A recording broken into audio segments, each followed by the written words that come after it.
بسم اللہ الرحمن الرحیم الحمد للہ رب العالمین والصلاة والسلام علی اشرف الانبیاء والمرسلین نبینا محمد بن عبد اللہ وعلی آلہ واصحابہ ومن تبعهم بإحسان الى یوم الدین اما بعد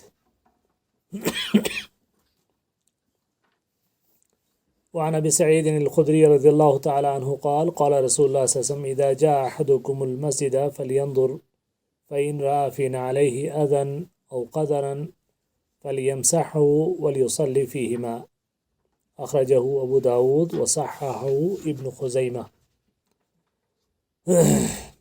بلوغ المرام من ادلۃ الاحکام کے کتاب الصلاۃ سے باب شروط الصلاۃ ہے۔ تو آج کی جو حدیث ہے اس کے راوی سیدنا ابو سعید خدری رضی اللہ تعالی عنہ ہیں، وہ فرماتے ہیں کہ اذا قال رسول اللہ صلی اللہ علیہ وسلم، رسول کریم صلی اللہ علیہ وسلم نے فرمایا اذا جاء احدکم المسجد، جب تم میں سے کوئی مسجد میں جائے، فلینظر تو چاہیے کہ وہ دیکھے، فإن رأى في نعلیہ اذى او قدرا، بس اگر وہ اپنے دونوں جوتوں میں کوئی گندگی یا کوئی ناپاک چیز دیکھے، فلیمسحہ تو وہ اسے زمین کے ساتھ مل کر صاف کر دے، ولیصلی فیہما، اور چاہیے کہ وہ اس میں نماز پڑھے۔ ٹھیک ہے، یہ اس حدیث کو ابو داود نے روایت کیا ہے اور اس کے صحیح ہونے کا تذکرہ فرمایا ہے، اور اس کو ابو داود نے روایت کیا اور ابن خزیمہ نے اس کو صحیح کہا ہے۔ وعن ابی ہریرہ رضی اللہ تعالی عنہ قال رسول اللہ صلی اللہ علیہ وسلم اذا وطئ احدکم الاذى بخفیہ فطہرہما التراب۔ حضرت ابو ہریرہ رضی اللہ تعالیٰ عنہ سے روایت ہے کہ رسول کریم صلی اللہ علیہ وسلم نے فرمایا کہ جب تم میں سے کوئی اپنے موضوع کے ساتھ گندگی کے ساتھ گزر جائے یا گندگی کو اپنے موضوع کے ساتھ رون دے، بس چاہیے تو اس کی پاکیزگی مٹی سے ہے، تو اس کی پاکیزگی مٹی سے ہے، یا مٹی اس کو پاک کرنے والی ہے۔ اب ان دونوں حدیثوں میں اللہ کے رسول صلی اللہ علیہ وسلم نے جو بات فرمائی ہے وہ یہ کہ چونکہ اللہ کے رسول صلی اللہ علیہ وسلم نے جوتوں سمیت نماز پڑھنے کی اجازت دی ہے، بلکہ یہاں تک کہ اہل کتاب میں اور اہل اسلام میں اس کو ایک امتیازی فرق کے طور پر بیان کیا کہ ہم میں اور ان میں جو فرق ہے ان میں ایک یہ ہے کہ وہ جوتوں میں نماز نہیں پڑھتے، اور ہمارے لیے جوتوں میں نماز پڑھنا روا اور اجازت ہے۔ ٹھیک ہے، تو اس لیے آپ صلی اللہ علیہ وسلم نے جو پہلی حدیث ابو سعید خدری کی ہے اس میں آپ نے یہ حکم دیا کہ جب تم میں سے کوئی مسجد میں آئے تو اسے اپنے جوتے دیکھ بھال لینے چاہیے کہ اس میں کوئی گندگی وغیرہ ناپاک چیز تو نہیں لگی ہے، اور اس کو صاف کر دے۔ صاف کرنے کا طریقہ یہ ہے کہ زمین کے اوپر، مٹی کے اوپر اس کو رگڑ دے۔ ٹھیک ہے، اور دوسری حدیث میں بھی یہی بات فرمائی کہ جب تم میں سے کوئی گندگی کو یا کسی بھی ناپاک چیز کو اگر وہ پاؤں سے روند ڈالا ہو، اس نے واطیا یتاؤ کا مطلب کیا ہوتا ہے؟ روندنا، مسلنا، تو پھر وہ کیا کرے؟ تو مٹی جو ہے وہی اس کی پاکیزگی ہے، تو مطلب یہ ہے کہ اس کے بعد وہ اپنے پاؤں کو مٹی کے اوپر مار کے چلے اور پاؤں کو صاف کر کے پھر وہ اپنے ان جوتوں میں یا ان موضوع میں وہ نماز پڑھ سکتا ہے۔ ٹھیک ہے، اصل میں اس کا بھی ایک پس منظر ہے۔ پس منظر یہ ہے کہ رسول پاک صلی اللہ علیہ وسلم ایک مرتبہ نماز پڑھا رہے تھے، اور نماز کے دوران اچانک آپ نے اپنے جوتے اتار کر اپنے بائیں طرف رکھ دیے، تو صحابہ کرام نے بھی اپنے اپنے جوتے اتار کے بائیں طرف رکھنے شروع کر دیے۔ تو نماز کے بعد اللہ کے رسول نے فرمایا کہ بھئی تم لوگوں نے جوتے کیوں اتارے؟ کہا ہم نے تو آپ کو جوتے اتارتے ہوئے دیکھا اس لیے ہم نے اتار دیے۔ کہا مجھے جو ہے وہ حضرت جبریل نے آ کر یہ خبر دی نماز کے دوران کہ آپ کے پاؤں میں، اپنے جوتوں میں ناپاکی لگی ہے، چنانچہ میں نے اسی وجہ سے اپنے جوتے اتار دیے تھے۔ تو ایک دو چیزیں اس میں قابل ملاحظہ ہیں، جو یہ ہے کہ جیسے میں نے پہلے کہا کہ اللہ کے رسول صلی اللہ علیہ وسلم نے اہل کتاب میں، یہود و نصارہ میں اور مسلمانوں میں جو بنیادی فرق کی چیزیں، کچھ چیزیں بتائی ہیں، ان میں ایک یہ بھی کہ وہ جوتوں سمیت نماز نہیں پڑھتے۔ تم فرمایا بلکہ صلوا فی نعالکم، تم جوتوں میں نماز پڑھو، گویا اللہ کے رسول صلی اللہ علیہ وسلم نے حکم بھی دیا۔ تو اور خود مسجد نبوی کی جو کیفیت تھی اللہ کے رسول صلی اللہ علیہ وسلم کے زمانے میں، وہ کئی احادیث سے اس کا اشارہ ملتا ہے کہ وہ کچی مسجد تھی، اور اس میں کوئی فرش وغیرہ نہیں پڑا ہوا تھا، بلکہ کنکریاں بچھی تھی، اس میں کنکریاں بچھی ہوئی تھی۔ تو ظاہر ہے ایسی جگہ میں تو جوتا پہن کے جانا، اگر صاف ستھرا جوتا ہو تو اسے پہن کے جانا اور نماز پڑھنا ممکن بھی ہے، آسان بھی ہے، اور اللہ کے رسول صلی اللہ علیہ وسلم کی طرف سے اس کا حکم بھی تھا۔ اور اسی طرح کی اگر حالت کسی آدمی کو سفر میں پیش آتی ہے، وہ کسی پارک میں نماز پڑھ رہا ہے، وہ کسی جنگل سے گزر کے وہاں نماز پڑھ رہا ہے، یا کسی زمین پہ نماز پڑھ رہا ہے، تو اسے وہاں پر سنت پر عمل کرتے ہوئے جوتوں سمیت نماز پڑھنی چاہیے، اور یہ یقین کر لینا چاہیے کہ جوتے پاک ہوں، ناپاک نہ ہوں۔ اور البتہ وہ مساجد کے جہاں فرش فروش بچھا ہوتا ہے، جہاں چٹائیاں بچھی ہیں، جہاں قالینیں بچھی ہیں، دریاں ہیں، اور ظاہر ہے وہاں اگر کوئی آدمی بھی جوتا پہن کے جائے گا تو وہاں صفائی ستھرائی کا جو ہے اہتمام ممکن نہیں ہے، تو ایسی جگہوں میں بہرحال یہ حکم نہیں ہے، بلکہ وہاں تو جوتے پہن کر نہیں بلکہ جوتے اتار کر نماز پڑھی جانی چاہیے۔ یہ بات سمجھ میں آ گئی آپ کی؟ تو یہ چیز ہے۔ اچھا، اس سلسلے میں اس معاملے سے ناواقفیت کی بنیاد پر یہ بات بہت اجنبی سمجھی جاتی ہے کہ صاحب ارے کمال ہے، جوتے پہن کر نماز بھی پڑھی جا سکتی ہے، جبکہ اللہ کے رسول صلی اللہ علیہ وسلم کا حکم بھی ہے، اور علماء نے اس کو مستحب قرار دیا ہے، ٹھیک ہے نا؟ تو آپ نے دیکھا ہوگا کہ جنازوں میں نماز جنازہ عام طور پر باہر کھلی جگہوں میں پڑھی جاتی ہے، میدانوں میں پڑھی جاتی ہے، بعض حالات میں سڑکوں میں بھی پڑھنی پڑتی ہے، تو کھیتوں میں پڑھنی پڑتی ہے، اور وہاں پر ظاہر ہے کہ جوتے پہن کے، خاص طور سے کسی کے جوتے صاف ستھرے ہوں، اس کے اندر موزے پہنے ہوں، تو وہ اگر جوتے اتار کے اگر مٹی پر کھڑے ہو کے نماز پڑھے گا تو ظاہر ہے اس کے پاؤں خراب ہو جائیں گے، دوبارہ جوتا پہننا کبھی کبھی مشکل ہو جاتا ہے۔ تو ایسی صورت میں اس حدیث پر عمل کرتے ہوئے جوتے پہن کر استحبابی حکم کے طور پر جوتے پہن کے جنازہ پڑھنا چاہیے، یا اس طرح کی نماز پڑھنی چاہیے۔ اور کچھ لوگ وہاں یہ اپنی طرف سے عقل مندی یہ کرتے ہیں کہ صاحب پاؤں نکال کر اس میں سے جوتے میں سے اور جوتے کے اوپر رکھ کے پڑھتے ہیں۔ اب بھئی اگر آپ کا جوتا ناپاک ہے تو آپ کے پاؤں رکھنے سے آپ اندر پہن کے آپ نماز پڑھیں یا اس کے اوپر پاؤں رکھ کے نماز پڑھیں، حکم تو برابر ہے۔ تو یہ کون سا احترام ہے، یا یہ کون سی وہ ہے کہ آپ جو ہے وہ جوتے کے اوپر پاؤں رکھ کے نماز پڑھ رہے ہیں؟ تو بہرحال یہ ہے کہ جوتے پہن کے ان حالات میں جب کہ آدمی باہر ہو، کسی کچی جگہ پہ نماز پڑھ رہا ہو، یا کوئی ایسی صورت ہو، وہاں سنت پر عمل کرتے ہوئے پڑھ لینے چاہیے، اس میں کوئی حرج نہیں ہے، ٹھیک ہے جی۔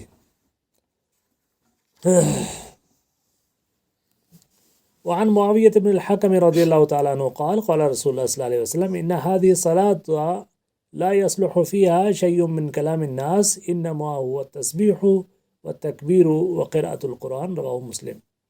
حضرت معاویہ ابن حکم السلمی رضی اللہ تعالیٰ عنہ سے روایت ہے کہ رسول کریم صلی اللہ علیہ وسلم نے فرمایا کہ ان هذه الصلاة، بے شک یہ نماز، لا يصلح فيها شيء من كلام الناس، اس میں لوگوں کی باتیں درست نہیں ہیں، جو لوگ آپس میں ایک دوسرے سے کوئی گفتگو کرتے ہیں ویسا کرنا درست نہیں ہے۔ انما ہوا تسبیح، یہ تو تسبیح ہے، تکبیر ہے، قرآن کریم کی تلاوت ہے، یعنی نماز کے جو اذکار ہیں جو نماز میں پڑھے جاتے ہیں اس میں وہی روا ہیں، آپ کوئی اور بات اس میں نہیں کر سکتے۔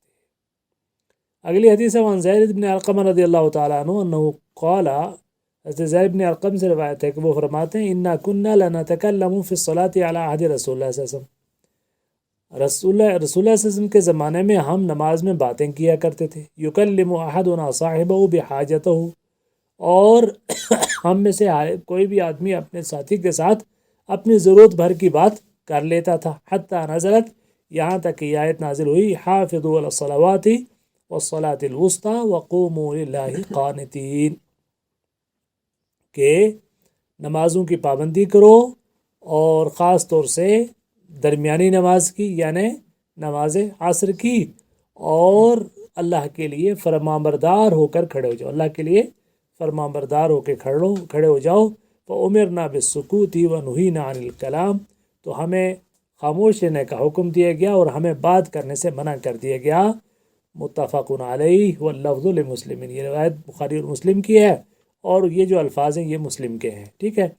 تو پتہ یہ چلا اس حدیث سے کہ پہلے شروع میں نماز کے اندر گفتگو کرنے کی اجازت تھی، ٹھیک ہے۔ تو بعد میں قوموا للہ قانتین جو آیت ہے یہ اس کے نزول کے بعد پھر بات کرنا منع ہو گیا۔ تو پہلی حدیث میں معاویہ بن حکیم والی حکم والی روایت میں بھی اللہ کے رسول صلی اللہ علیہ وسلم نے یہی بات فرمائی کہ یہ نماز ایسی ہے کہ جس میں لوگوں کے جو کلام ہیں وہ گفتگو وہ جائز نہیں ہے، یہ تو صرف تکبیر و تحلیل یہ ہے، ٹھیک ہے۔ تو اب گویا نماز کے اندر کسی طرح کا کلام کوئی جائز نہیں ہے۔ اب اگر کسی آدمی نے بھول چوک کے کوئی بات کر دی تو کیا اس کی نماز باطل ہو جائے گی یا نہیں؟ تو اس میں بعض اہل علم کہتے ہیں کہ نماز باطل ہو جائے گی اور واجب الاعادہ یعنی اس کو لوٹانی ہوگی، اور کچھ جمہور علماء اور یہی رائے زیادہ بہتر ہے کہ اگر کوئی بھول چوک کے بات کر لی، عمدن تو ہے نماز باطل ہو گئی، لیکن بھول چوک کے کوئی بات کر لی اس نے تو ایسی صورت میں اس کی نماز باطل نہیں ہوگی۔ وعن ابی ہریرہ رضی اللہ تعالیٰ عنہ قال قال رسول اللہ صلی اللہ علیہ وسلم التسبیح للرجال والتصفیق للنساء۔ حضرت ابو ہریرہ رضی اللہ عنہ فرماتے ہیں کہ اللہ کے رسول نے فرمایا مردوں کے لیے تسبیح ہے اور عورتوں کے لیے تالی بجانا ہے۔ کیا مطلب ہے اس کا؟ اور یہ بخاری اور مسلم کی روایت ہے۔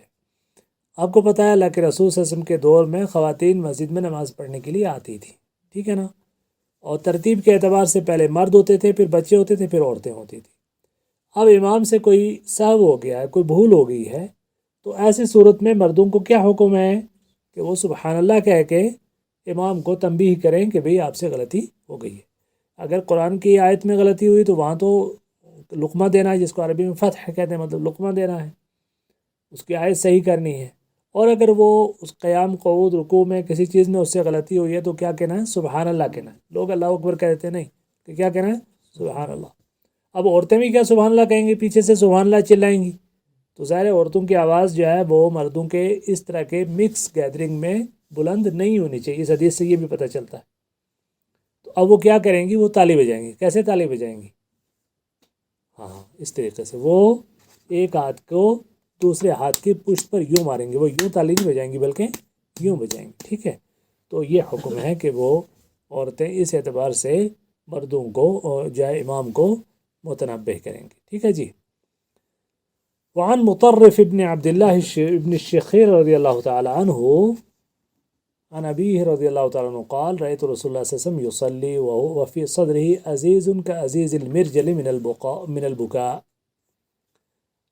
حضرت مطرف ابن عبداللہ ابن الشخیر رضی اللہ تعالیٰ عنہ روایت کرتے ہیں کہ میں نے رسول کریم صلی اللہ علیہ وسلم کو دیکھا، یصلی، آپ نماز پڑھ رہے تھے، وفی صدرہ عزیز، اور آپ کے سینے سے ایسی آواز نکل رہی تھی کہ عزیز المرجل من البکاء، جیسے ہنڈیا سے کہ ابلنے کی آواز ہوتی ہے رونے کی وجہ سے۔ کوئی آپ اللہ کے رسول صلی اللہ علیہ وسلم نماز کی حالت میں اس قدر گریہ فرماتے، اس قدر روتے، تو ایسی آواز آتی، عزیز کہتے ہیں ہنڈیا کے ابلنے کی آواز کو، تو ہنڈیا کے ابلنے کی آواز جیسی آواز آتی تھی۔ تو اس سے کیا پتہ چلا کہ نماز میں رونے سے نماز باطل نہیں ہوتی ہے بلکہ خشوع و خضوع میں اضافہ ہوتا ہے۔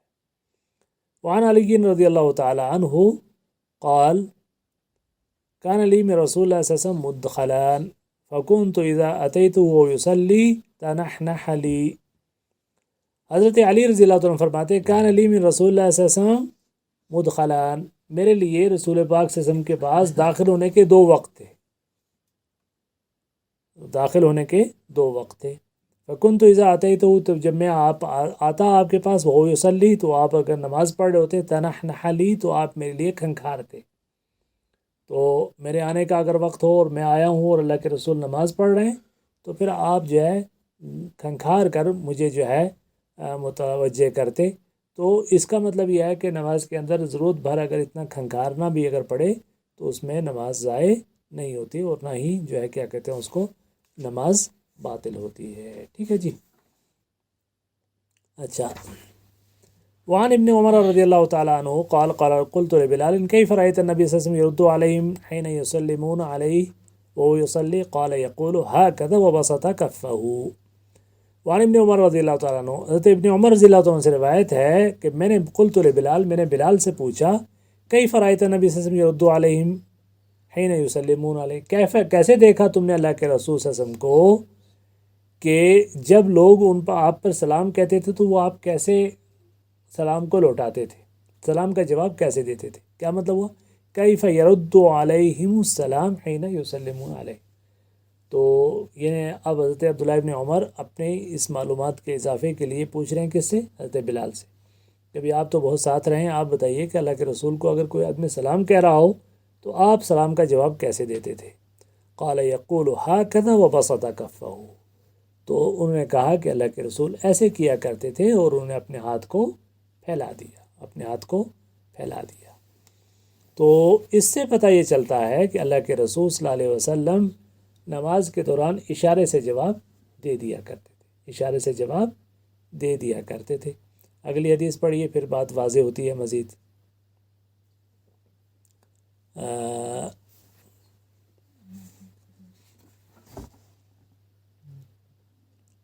حدیث